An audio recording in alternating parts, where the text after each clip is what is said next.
Namo tassa bhagavato arahato samma sambuddhassa. Namo tassa bhagavato arahato samma sambuddhassa. Namo tassa bhagavato arahato samma sambuddhassa. Matayata niyang puttang ayusa eka puttamanurake ewampi sabba bhutesu manasambhavaye aparimananti.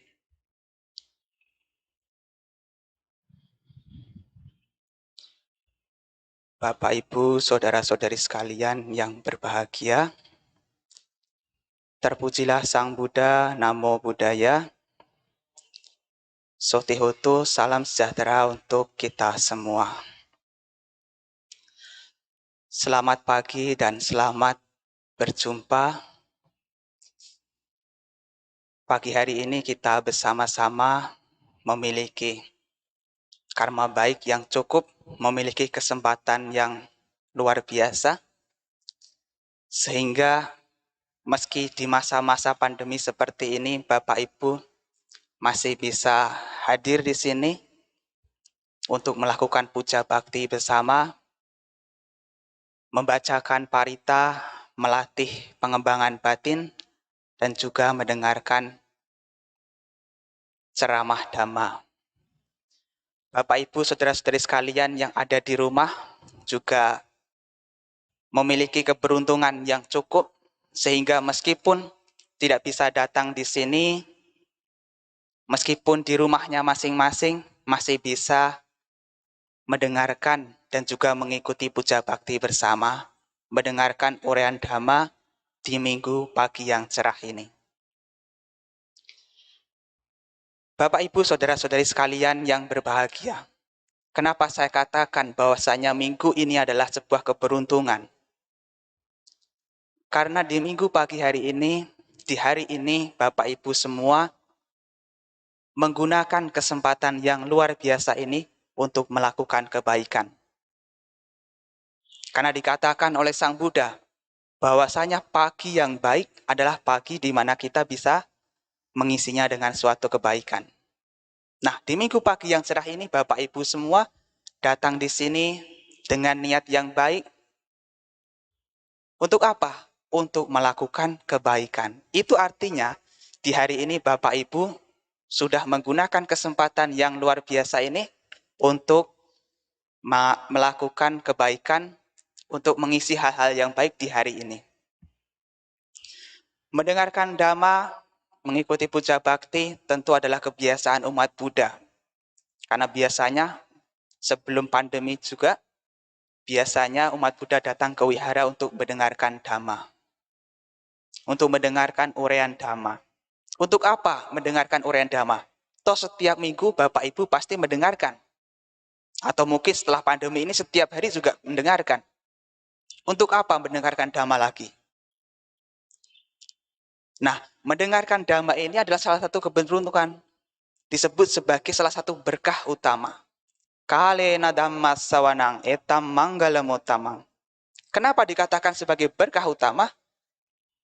Karena ketika Bapak Ibu saudara sekalian berusaha mendengarkan Dhamma, memerhatikan apa yang disampaikan oleh si pembabar Dhamma, pada saat itu pikiran positif muncul di dalam pikiran Bapak Ibu. Nah, pikiran yang positif ini memunculkan yang disebut perbuatan baik melalui pikiran. Mendengarkan adalah kegiatan. Ya, ini perbuatan baik melalui jasmania. Belum lagi kalau datang ke wihara membacakan parita, perbuatan baik melalui ucapan. Nah, 3 jenis perbuatan baik ini dilakukan di hari Minggu ini. Maka di hari ini Bapak Ibu semua bersama-sama melakukan berkah utama. Kira-kira pada pengen punya berkah tidak ini? Kalau saya tanya pengen punya berkah tidak? Tentunya pengen kan? Tetapi bukan hanya sebatas pengen. Karena yang namanya berkah utama itu bukan sesuatu yang bisa didapatkan dimanapun.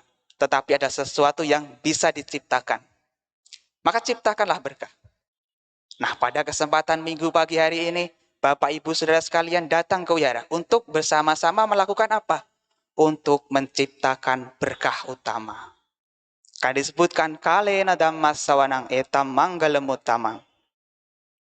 Sang Buddha juga memberikan nasihat mengenai manfaat-manfaat dari mendengarkan Dhammadesana. Sang Buddha mengatakan, Pancime bhikkhave anisangsa dhammasawane. Wahai para biku, terdapat 5 manfaat dari mendengarkan Dhammadesana. Kata me panca, apakah yang 5 itu? Asutang sunati sutang pariyodapeti kangkang witarati diting ujung karoti citamasa pasidati. Manfaat yang pertama adalah apa? Asutang sunati, mendengarkan apa yang belum pernah didengar sebelumnya. Nah, jadi ketika Bapak Ibu mendengarkan Dhammadesana seperti ini, mungkin Bapak Ibu belum pernah mendengarkan apa yang disampaikan oleh si pengkhotbah. Nah, pada saat itu Bapak Ibu dapat mengetahui informasi, dapat mengetahui pengetahuan yang baru. Itulah manfaat yang pertama, yaitu asutang sunati. Manfaat yang kedua apa? Sutang pariyodapeti. Meskipun isi khotbah atau isi ceramah yang disampaikan oleh pembabar dhamma ini pernah didengar sebelumnya, tetapi ketika Bapak Ibu saudara sekalian berusaha mendengarkan lagi, maka dapat memperoleh manfaat yang berikutnya, yaitu memperjelas apa yang sudah pernah didengar sebelumnya. Ini penting, karena kadang-kadang ketika mendengar, mudah sekali dilupakan. Nah, ketika mendengar lagi, akhirnya ingat lagi. Mendengar lagi, ingat lagi. Nah, manfaat yang kedua akhirnya didapatkan. Kemudian manfaat yang ketiga adalah kangkang witarati, memperjelas keraguan-raguan. Yang dulunya pernah mendengarkan isi ceramah ini, tetapi masih ada keraguan-raguan, belum yakin. Ketika mendengarkan lagi, menjadi yakin. Oh, ternyata begini toh. Kemudian manfaat yang berikutnya apa? Diting ujung karoti, meluruskan pandangan. Barangkali dulu pernah memiliki pandangan, memiliki pemikiran atau cara berpikir yang keliru, tidak benar, menyimpang dari Dhamma. Setelah mendengarkan Dhamma, wah, ternyata selama ini apa yang saya lakukan itu tidak sesuai dengan Dhamma, tidak benar.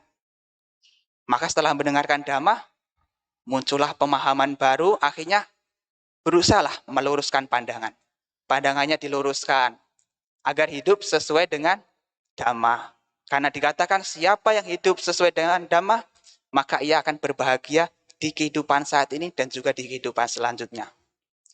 Dhamma cari sukang seti asming loke paramhija. Ia yang mempraktikkan Dhamma akan berbahagia saat ini juga, di kehidupan saat ini dan juga di kehidupan mendatang. Dapat terlahir di alam-alam yang bahagia. Ketika sekarang melakukan kebaikan, kebaikannya dipuji oleh orang lain. Ketika meninggal, maka kebaikannya akan membimbing, mengkondisikan dirinya terlahir di alam yang bahagia. Maka dikatakan, ide wanang pasang sati peca sage pamodatiti. Di kehidupan saat ini, orang yang berbuat baik selalu dipuji oleh orang yang bijaksana. Dan di kehidupan mendatang, ia bisa terlahir di alam yang bahagia. Nah, manfaat yang kelima dari mendengarkan Dhamma itu apa? Citamasa pasidati. Batin menjadi tenang, menjadi bahagia. Kenapa alasannya? Alasannya karena mendapatkan sesuatu yang bermanfaat. Mungkin saat ini Bapak Ibu sedang memiliki masalah, sedang menemui beberapa kesulitan hidup. Setelah mendengarkan Dhamma, akhirnya menyadari bahwa permasalahan hidupnya ternyata juga tidak kekal. Ini pun akan berlalu. Akhirnya menemukan sebuah solusi. Menemukan ajaran Dhamma yang menyejukkan di hati, yang membawa ketenangan. Nah, itulah yang dapat dirasakan ketika mendengarkan Dhamma. Maka pada kesempatan kali ini Bapak Ibu saudara-saudara sekalian berusaha untuk mendapatkan 5 manfaat ini. Bapak Ibu saudara-saudara sekalian yang berbahagia, pada kesempatan pagi yang cerah ini saya sesungguhnya diminta untuk memberikan uraian Dhamma berkaitan dengan hidup dalam keluhuran. Sesuai dengan brosur yang telah disebar sebelumnya bahwasanya di minggu pagi hari ini saya diminta untuk membabarkan Dhamma mengenai hidup dalam keluhuran. Apakah yang disebut sebagai hidup dalam keluhuran itu? Nah, dalam istilah Pali yang sering kita jumpai, yang mungkin juga Bapak Ibu sering baca, adalah Brahma Wihara. Hari ini dibaca tidak ini? Brahma Wihara. Dibaca tidak? Tidak ya? Ya, saya harap di rumah juga dibaca ya. Atau mungkin bisa dihafalkan, direnung-renungkan, dijadikan perenungan, dan juga diterapkan di dalam kehidupan sehari-hari. Hidup dalam keluhuran. Brahma artinya adalah makhluk yang agung, yang luhur, yang memiliki 4 kualitas luhur. Wiharati atau wihara artinya adalah berdiam atau tempat tinggal atau rumah. Maka ketika kita berdiam dalam Brahma, pada saat itulah kita disebut sebagai berdiam dalam keluhuran atau hidup dalam keluhuran. Apakah yang disebut sebagai hidup dalam keluhuran? Yang tak lain adalah mempraktikkan sifat-sifat luhur sebagaimana yang dimiliki oleh makhluk Brahma. Siapakah makhluk Brahma tersebut? Kira-kira pernah mendengar belum nih? Apakah itu Brahma? Kira-kira apa? Kira-kira apa yang ada di bayangan Bapak Ibu saudara-saudara sekalian ketika mendengar istilah Brahma?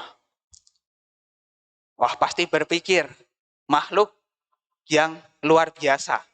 Karena di pemahaman umum, di pemahaman di agama lain juga, bahwa Brahma ini adalah makhluk yang sangat luar biasa, agung. Kenapa demikian? Karena Brahma ini adalah makhluk yang memiliki 4 kualitas ini. Jadi salah satu definisi dari Brahma yang pertama adalah Brahma sebagai makhluk agung, yaitu Brahma yang merupakan makhluk di atas para dewa.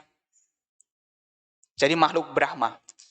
Makhluk Brahma ini bisa terlahir di alam Brahma karena melakukan pengembangan batin yang luar biasa hingga mencapai tingkatan jana. Maka bisa terlahir di alam Brahma. Dan makhluk Brahma ini luar biasanya juga memiliki 4 kualitas luhur.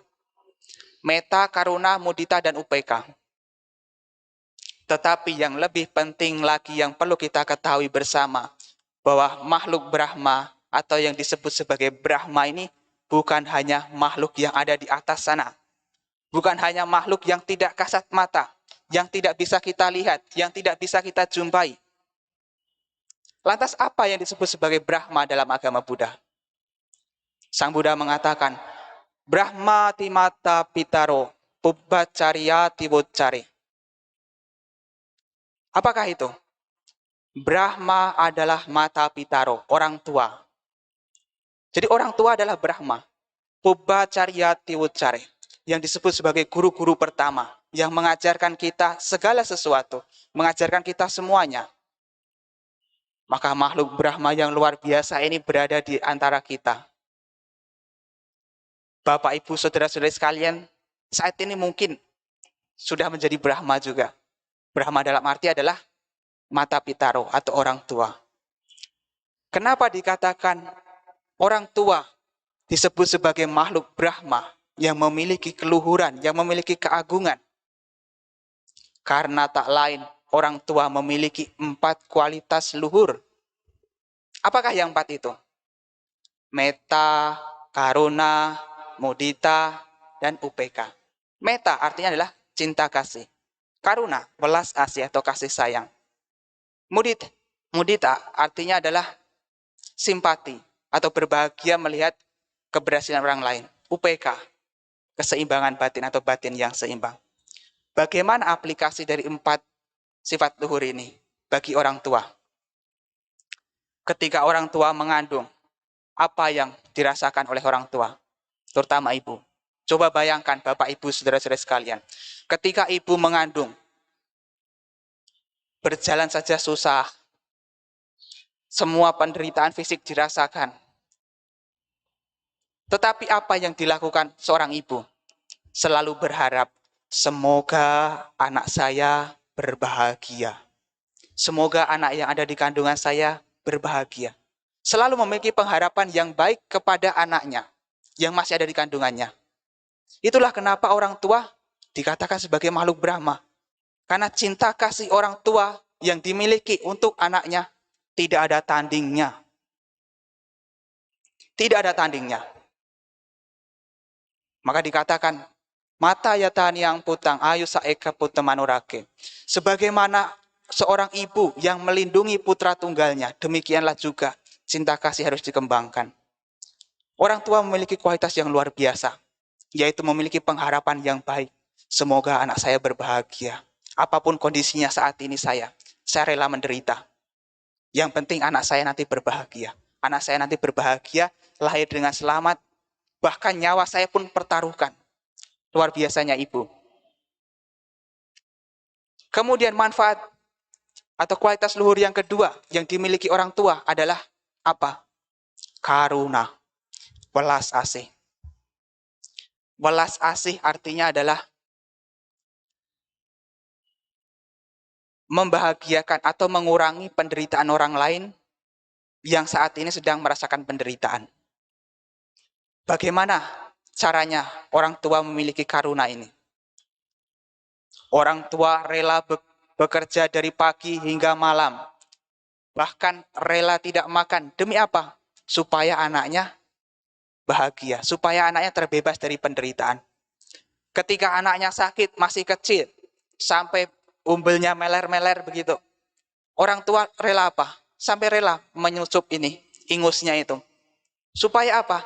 Supaya anaknya tidak menangis karena penderitaan, karena menderita karena pilek. Itulah luar biasanya orang tua. Kemudian aplikasi yang ketiga atau sifat luhur yang ketiga, yaitu adalah mudita. Ketika anaknya sudah besar, menjadi anak yang sukses, sudah mandiri, memiliki usaha sendiri, memiliki rumah sendiri, berumah tangga, apapun yang dicapai oleh anaknya tersebut, orang tua pasti merasa bahagia. Tidak mungkin kan orang tua iri atas pencapaian anaknya? Wah, anak saya semakin sukses, lebih sukses daripada saya. Kan tidak mungkin. Tidak mungkin orang tua itu iri dengan pencapaian anaknya. Maka dari itu, sifat mulia yang ketiga yang dimiliki oleh orang tua adalah mudita. Turut berbahagia atas keberhasilan yang dicapai oleh anak-anaknya. Kemudian, sifat luhur yang keempat yang dimiliki oleh orang tua adalah apa? Yaitu keseimbangan batin. Batinnya tetap seimbang, tenang. Ketika anaknya memutuskan untuk menikah dengan orang lain, anaknya pergi keluar rumah untuk mungkin merantau atau bangun rumah sendiri, orang tua tetap batin seimbang. Ya, meskipun ini berat ditinggal oleh anak saya, tetapi ini demi kebahagiaan anak saya. Maka orang tua meskipun ditinggal, tetap memiliki batin yang seimbang. Kira-kira 4 kualitas ini dimiliki oleh Bapak Ibu Saudara sekalian tidak ini? Saya tanya, dimiliki atau tidak? Kalau tidak, jangan-jangan ini bukan manusia ini. Jangan-jangan ini, yang ada di sekeliling saya ini bukan manusia. Ya, saya harap dimiliki. Saya yakin juga pasti dimiliki. Karena yang namanya orang tua pasti memiliki 4 kualitas luhur ini. Kalau tidak memiliki, mungkin belum tampak. Jangan berpikir negatif dulu dengan orang tua. Mungkin belum tampak. Karena biar bagaimanapun orang tua itu selalu mengharapkan kebahagiaan untuk anaknya. Apapun yang dilakukan oleh orang tua semata-mata demi kebahagiaan anaknya. Kalau orang tua belum bisa membahagiakan anaknya, mungkin itu yang bisa diberikan oleh orang tua. Jadi sebagai anak jangan terlalu berharap orang tua untuk memberikan apapun yang kita inginkan. Meskipun itu tidak banyak yang dibelikan orang tua, bisa jadi itu adalah semua dari apa yang sudah dimiliki orang tua terhadap kita. Ibarat ini, ibarat orang tua punya uang 50.000. Mungkin orang lain memberikanmu lebih dari 50.000, 100.000. Tapi orang tua memberikanmu 50.000. Jangan bandingkan nilai dari yang diberikan. Karena orang tua memberikannya sepenuhnya terhadapmu. Berbeda dengan orang lain. Orang lain mungkin memberinya separuh dari penghasilannya atau separuh dari yang dimilikinya. Tapi orang tua rela memberikan semuanya untuk anaknya. Maka sungguh luar biasa orang tua ini. Kalau kita lupa terhadap orang tua, kita lalai terhadap jasa baik yang dilakukan orang tua, sungguh petakanya diri kita, sungguh malangnya diri kita ini. Sang Buddha senantiasa mengingatkan kita untuk senantiasa berbakti kepada orang tua. Karena seperti yang dikatakan tadi, Brahma timata pitaro pubbacariati wucari. Ahuneya ceputanang pejaya anukampaka. Tasma hine namaseya. Jadi, mata pitaro adalah istilah dari Brahma. Pubbacariya adalah istilah dari orang tua. Jadi, orang tua adalah Brahma, orang tua adalah guru pertama. Ahuneya ceputanang, yang patut menerima persembahan dari anak-anaknya. Jadi kalau bapak ibu punya apapun, bisa dipersembahkan kepada orang tuanya. Bahagiakanlah orang tuamu, karena orang tuamu adalah segalanya dari hidupmu. Kalau orang lain berpendapat bahwa kita dilahirkan karena makhluk yang di atas, karena pada waktu itu definisi adalah makhluk Brahma, kita sebagai umat Buddha, kita bisa lahir juga karena Brahma. Brahma siapa? Mata Pitaro, yaitu orang tua kita. Maka lakukanlah yang terbaik untuk orang tua. Tasma hine namaseya sakreya capandito anena atapanena watena sayanena ca. Oleh karena itu, lakukanlah penghormatan kepada dirinya. Lakukanlah persembahan kepada dirinya. Dengan cara apa? Anena atapanena. Dengan cara memberikan makanan, panena memberikan minuman, watena memberikan pakaian, sayanena memberikan tempat tinggal. Jadi 4 kebutuhan pokok ini kalau bisa diberikan kepada orang tua. Ya karena pada waktu itu ketika kita masih kecil, orang tua memberikan segalanya untuk kita. Kalau bapak ibu bisa memberikan 4 kebutuhan pokok ini sebagai bentuk puja, bentuk bakti kepada orang tua, maka sungguh luar biasa kebajikannya. Bukan hanya itu saja. Apabila orang tua bisa diarahkan menjadi lebih baik daripada sebelumnya, ya mungkin dulunya orang tua jarang ke wihara, karena sekarang anaknya rajin ke wihara, wah diajak ke wihara. Mah, ayo mah pergi ke wihara. Mah, ayo mah dana makanan kepada biku sangga. Mah, ayo pergi ke sana mendengarkan dhamma. Wah, sungguh luar biasa anak yang seperti itu. Bisa mengarahkan orang tuanya menjadi lebih baik. Dan luar biasa pula anak yang terlahir di keluarga baik-baik karena bisa menjadi lebih baik. Karena adanya orang tua yang mau menasehati. Bapak, Ibu, Saudara-saudari sekalian yang berbahagia. 4 sifat luhur tersebut dimiliki oleh orang tua. Supaya kita bisa menjadi manusia yang luhur, manusia yang memiliki keagungan, maka kita juga harus memiliki 4 sifat luhur ini, atau 4 keluhuran ini, untuk orang banyak. Untuk semua orang, tanpa kecuali. Karena dikatakan 4 sifat luhur ini harus dikembangkan tanpa batas. Yang disebut apamanya. Jadi tidak ada batasan. Wah, ini saudaraku, ini anakku, ini ibuku. 4 sifat luhur ini harus dikembangkan tanpa batas. Dikembangkan kepada siapa? Kepada siapapun. Sifat dari meta. Sifat dari meta adalah mengharapkan makhluk lain berbahagia. Jadi ketika Bapak, Ibu, Saudara sekalian berharap semoga semua makhluk hidup berbahagia, sabe sata bawantu sukitata, itu adalah sifat dari meta, pengembangan cinta kasih. Dan ini juga dijadikan sebagai objek meditasi. Nah, ketika Bapak Ibu di rumah melakukan meditasi, semoga semua makhluk hidup berbahagia. Itu salah satu pengembangan meta. Pengembangan yang sangat gratis kan? Tidak perlu modal. Cukup ngomong sabe sata bawantu sukitata. Tidak perlu modal yang besar untuk berbuat baik. Sebelum berangkat ke wihara, sebelum berangkat kerja di mobil, sabe sata bawantu sukitata. Wah, sudah perbuatan yang luar biasa ya. Sebelum tidur, sabe sata bawantu sukitata. Semoga semua makhluk hidup berbahagia. Sungguh luar biasa kebajikan yang bisa dilakukan. Tidak butuh modal yang besar, hanya untuk bisa mengembangkan meta ini. Sang Buddha mengatakan bahwasanya mempraktikkan meta ini bisa membawa manfaat bukan hanya kepada diri sendiri, tetapi juga orang lain. Orang lain, orang-orang sekitar kita juga akan menjadi bahagia kalau kita memiliki cinta kasih. Kalau kita memiliki aura cinta kasih, yaitu mengharapkan orang lain berbahagia. Di dalam sebuah sutta, Metani Sangsa Sutta, Sang Buddha mengatakan terdapat 11 manfaat dari pengembangan cinta kasih. Kalau tidak salah, syairnya berbunyi begini. Metta ya bhikkhave ceto vimuttiya asevitaya bhavitaya bahuli kataya yani kataya wattu kataya anuttitaya paricitaya susarmadadaya imme ekadasani sangsa patikangka. Ketika metta dikembangkan dengan baik, dikembangkan berkali-kali, berulang-ulang, dijadikan sebagai landasan, dijadikan sebagai kendaraan, dijadikan sebagai pondasi, dan juga dikembangkan dengan baik, maka 11 manfaat ini bisa diperoleh. Apakah yang 11 itu? Apakah yang 11 itu? Pernah dengar belum?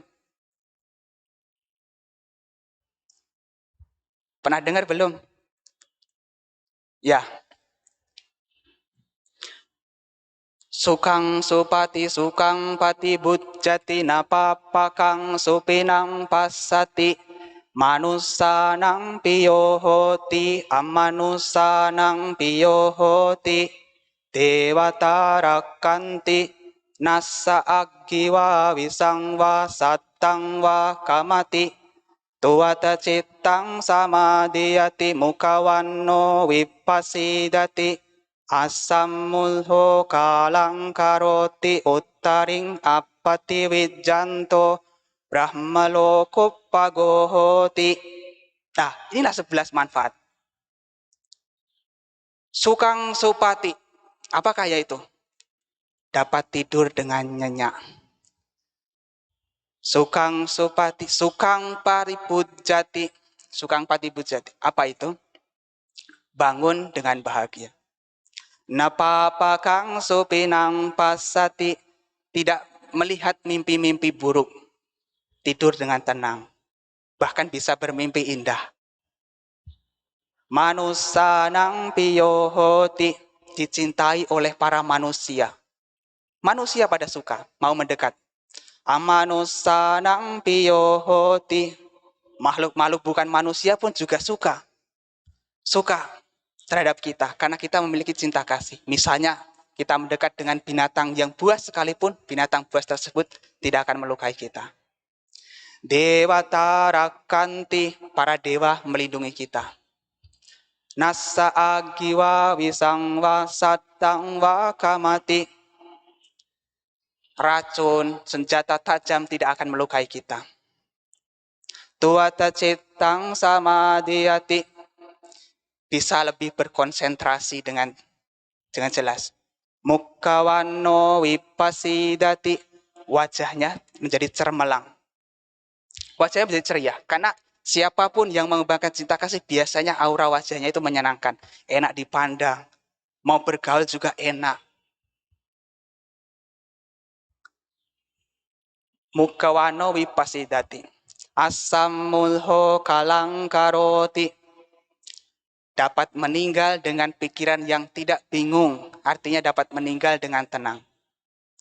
Uttaring appati wijjanto brahmalokuppagohoti. Apabila ia tidak bisa mencapai sesuatu yang uttari, yang lebih, yaitu bisa mencapai kesucian, paling tidak ia bisa dilahirkan di alam Brahma. Nah, sungguh luar biasa manfaat dari pengembangan cinta kasih ini. Padahal sederhana ya.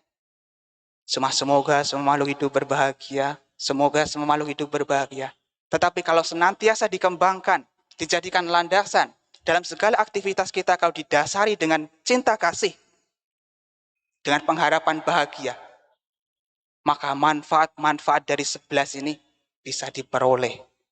Bukan hanya manfaat di kehidupan saat ini saja, tetapi juga di kehidupan selanjutnya, bahkan bisa mencapai kesucian. Luar biasa ya, bisa menjadi makhluk Brahma. Nah, itu manfaat dari pengembangan cinta kasih. Karena cinta kasih ini objeknya adalah semua orang. Mengharapkan semua makhluk berbahagia. Kemudian sifat luhur yang kedua adalah karuna. Karuna. Karuna ini juga harus dikembangkan kepada siapapun. Kepada semuanya. Terutama adalah orang-orang yang menderita.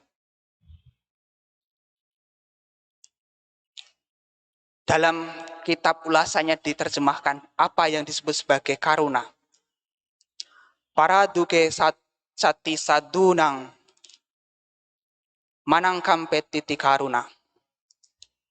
Batin yang tergetar melihat penderitaan makhluk lain. Itulah yang disebut sebagai karuna. Ketika kita melihat makhluk lain mengalami penderitaan, terlunta-lunta, sakit, atau penderitaan yang lainnya, batin kita ikut tergetar. Kalau dalam bahasa Jawa istilahnya ternyuh, ikut terbawa melihat penderitaan makhluk lain, ikut merasakan penderitaan yang dirasakan oleh makhluk lain. Itulah yang disebut sebagai karuna. Jadi ketika ada saudara kita, ada tetangga kita yang sedang menderita, kita berusaha membantu mereka, kita berusaha memberikan pertolongan supaya penderitaan tersebut berkurang, itulah yang disebut sebagai karuna. Jadi karuna ini harus dikembangkan kepada siapapun. Sifatnya adalah ikut merasakan penderitaan orang lain. Objeknya adalah orang yang menderita. Kalau melihat ada orang yang menderita, kita bantu, beri pertolongan supaya orang tersebut bebas dari penderitaan. Itulah yang disebut sebagai karuna. Karena mengembangkan karuna ini artinya mengembangkan kepedulian. Peduli pada siapa? Peduli pada orang-orang yang membutuhkan, pada orang-orang yang menderita. Karena siapapun yang memiliki kepedulian, sesungguhnya orang tersebut memiliki karuna. Dan ini, kepedulian ini membentuk pribadi kita menjadi pribadi yang bisa merasakan penderitaan orang lain, tidak egois. Kalau kita bahagia, ya jangan bahagia sendiri. Kalau orang lain menderita, ya jangan malah kita berbahagia di atas penderitaan mereka. Loh Bante, mereka sendiri kan yang menderita itu kan karena perbuatan mereka sendiri. Kita bahagia juga karena perbuatan kita sendiri. Itu namanya apa? Berbahagia di atas penderitaan orang lain. Loh, berbahagia di atas penderitaan orang lain kan nggak boleh. Tapi kan saya bukan di atas penderitaan orang lain. Saya berbahagia di samping penderitaan orang lain. Jadi boleh ya? Tetap nggak boleh. Kalau bisa, jangan sampai seperti itu. Kalau ada orang lain menderita, bantulah sebisanya. Karena itu wujud dari karuna. Kemudian sifat luhur yang ketiga adalah mudita. Apakah yang disebut mudita itu? Mudita itu berbahagia atas keberhasilan yang dicapai oleh orang lain. Misalnya, ada teman atau ada tetangga, usahanya sukses, usahanya berhasil, melejit, naik pesat. Kita sebagai manusia jangan iri atas keberhasilan mereka. Janganlah iri. Justru kita malah harusnya bahagia. Kita bisa melihat mereka berbahagia, melihat orang lain berbahagia. Tapi kadang memang ya, kenyataannya meskipun berbahagia di atas kebahagiaan orang lain itu terlihat mudah, terlihat tanpa butuh modal. Cuma gitu saja. Tetapi dalam praktiknya, wah luar biasa. Luar biasa susah. Ya enggak? Ada yang merasakan enggak? Kadang-kadang memang seperti itu. Lebih susah berbahagia atas kebahagiaan orang lain daripada berbahagia untuk diri sendiri. Kalau saya berbahagia diri sendiri lebih bahagia, lebih mudah. Tapi kalau saya harus berbahagia melihat orang lain berbahagia, apalagi orang tersebut adalah orang yang tidak saya sukai, Wah, sangat-sangat luar biasa susahnya. Tetapi meskipun demikian, sifat baik yang seperti ini harus senantiasa dikembangkan. Karena berbahagia, melihat orang lain berbahagia adalah salah satu kebaikan. Dan kebaikan yang dilakukan ini tidak butuh modal. Cukup dengan pikiran, cukup turut senang, turut tersenyum. Wah, saya turut berbahagia, saya turut berbahagia atas pencapaianmu. Tidak butuh modal loh. Tidak harus datang ke wihara bawa makanan. Cukup berbahagia, saya turut berbahagia. Itu sudah perbuatan baik. Jadi kalau ada yang bilang, wah saya nggak bisa berbuat baik Bante karena saya nggak punya materi. Itu namanya cari alasan. Karena berbuat baik itu tidak harus memberikan sesuatu. Bisa melalui ucapan, bisa melalui perasaan, merasa batin. Saya turut berbahagia, itu juga suatu kebajikan yang dalam praktiknya gratis untuk dilakukan, tidak butuh modal. Kenapa susah? Karena kita belum terbiasa.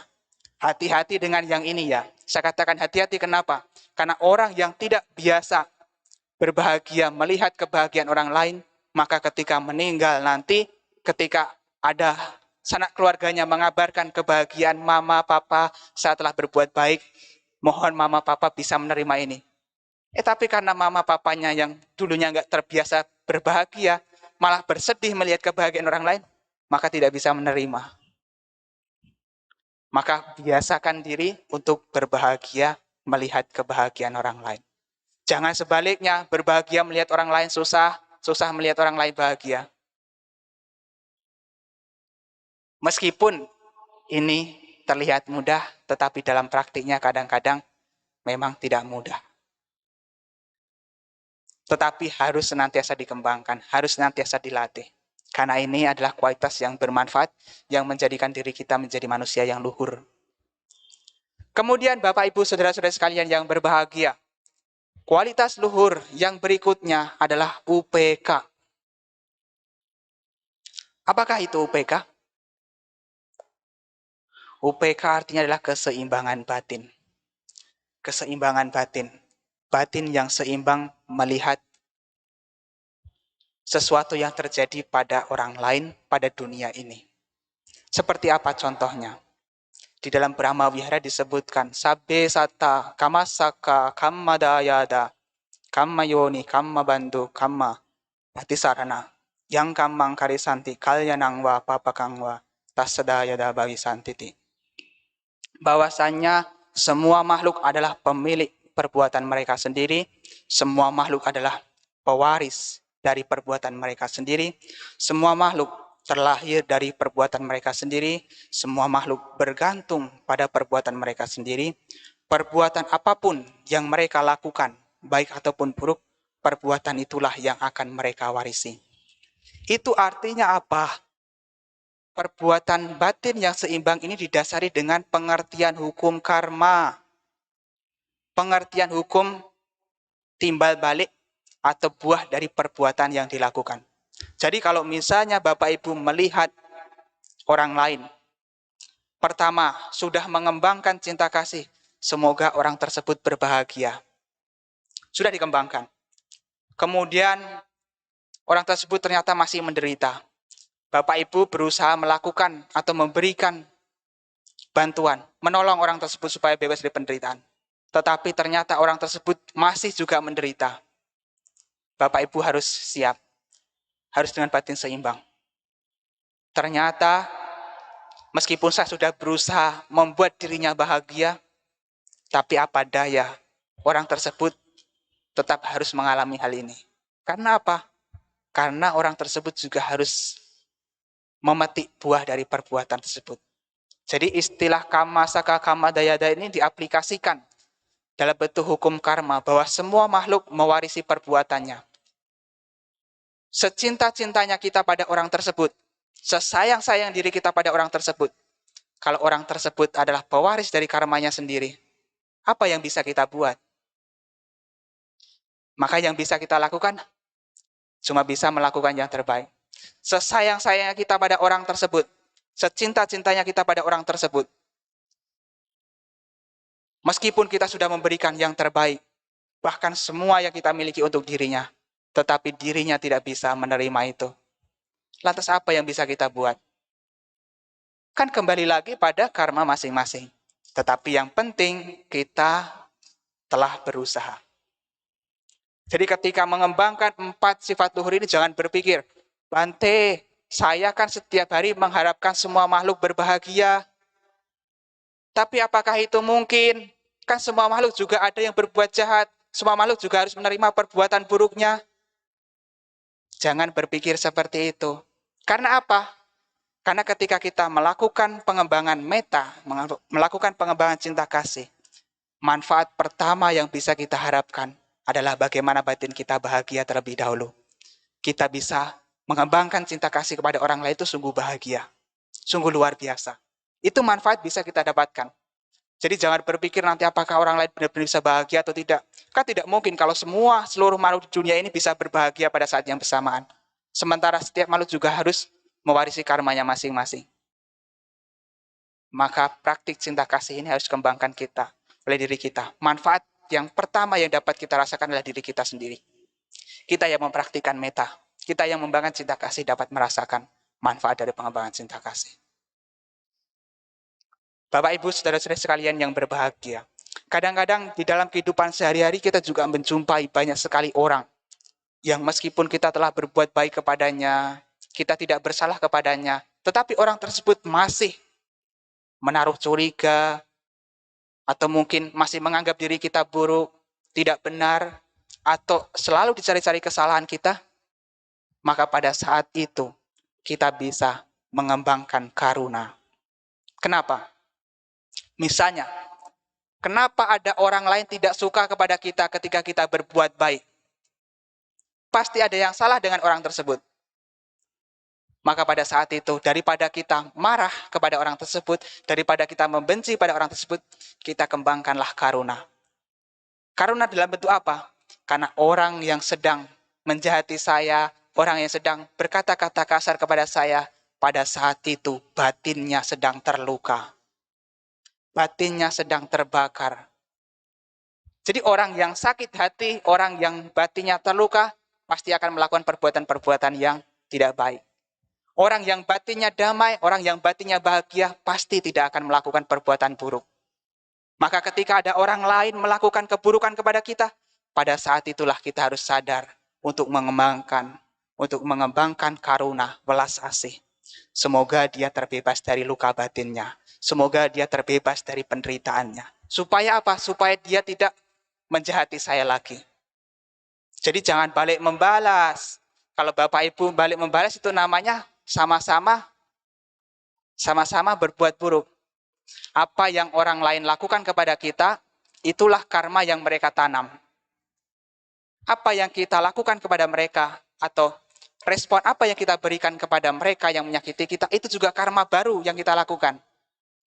Jadi kalau kita saling membalas, keburukan dibalas keburukan, keburukan dibalas keburukan, kebencian dibalas kebencian, penderitaan tidak akan berakhir.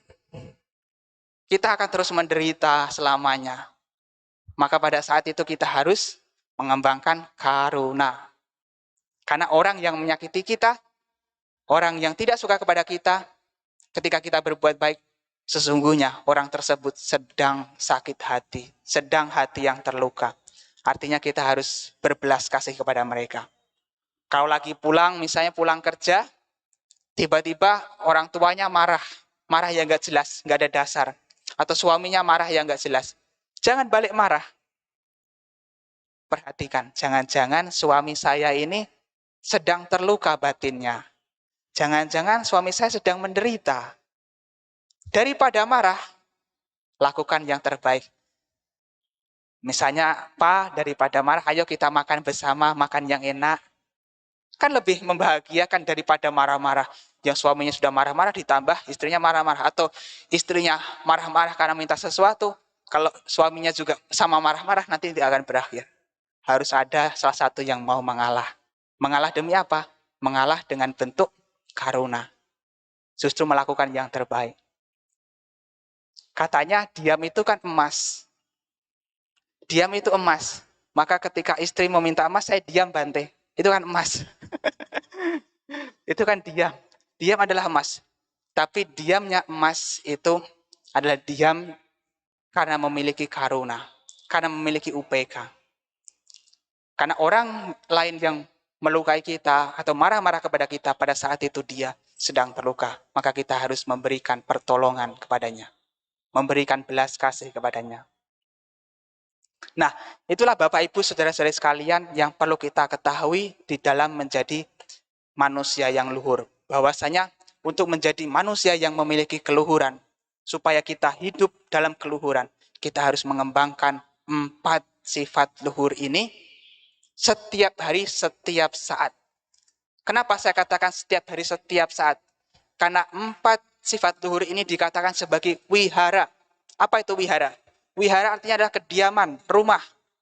Artinya apa? Rumah itu adalah tempat yang setiap hari kita tinggali. Tempat yang setiap hari kita gunakan untuk beraktivitas, untuk beristirahat. Jadi sejauh apapun kita pergi merantau, pasti pada akhirnya juga akan kembali ke rumah. Sejauh apapun kita melupakan 4 sifat luhur ini, pada akhirnya juga harus kembali untuk mengingat lagi 4 sifat luhur ini. Kita harus jadikan 4 sifat luhur ini sebagai rumah kita, sebagai kediaman kita. Saat kita berbaring, saat kita duduk, berjalan, atau apapun yang kita lakukan, kita harus senantiasa mengembangkan 4 sifat luhur ini. Kita harus mengembangkan cinta kasih.